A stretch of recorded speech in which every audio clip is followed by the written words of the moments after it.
కేంద్రం హామీలు ఇచ్చినా నిధులు ఇవ్వడానికి సిద్ధంగా ఉన్న కేంద్ర మంత్రి కిషన్ రెడ్డి వల్లే అభివృద్ధి నిధులు రావడం లేదని విమర్శించారు మంత్రి పొన్నం ప్రభాకర్.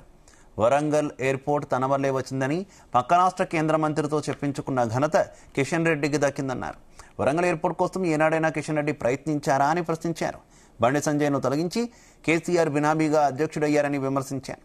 కాంగ్రెస్ హయాంలో అభివృద్ధి జరగడం కిషన్ రెడ్డికి ఇష్టం లేదని పొన్నం ప్రభాకర్ మండిపడ్డారు.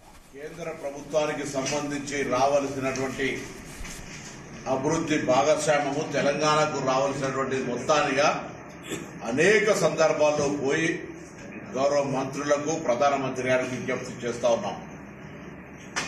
15 నెలల తెలంగాణలో అనేక కార్యక్రమాలకు ప్రధానమంత్రి గారు వివిధ మంత్రులు హామీలు ఇచ్చినా అవి కార్యరూపం దాల్చకపోవడానికి మాకున్నటువంటి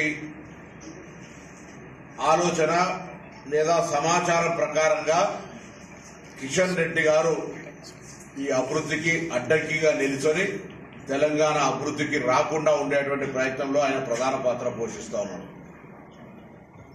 ఉదాహరణకు ఎయిర్పోర్టుకు సంబంధించి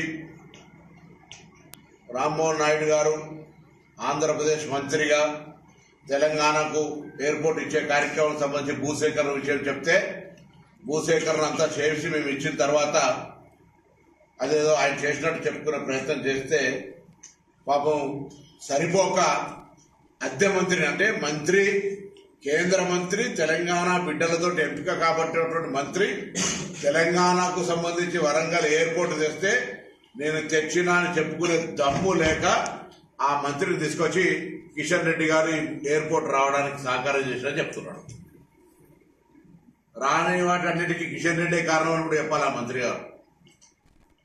కిషన్ రెడ్డి గారు వాస్తవంగా ముందటి నుంచి కూడా మేము చెప్తున్నది ఆయన బండి సంజయ్ని తొలగించి కేసీఆర్ బినామీగా బీజేపీ అధ్యక్షుడు అయినాడు.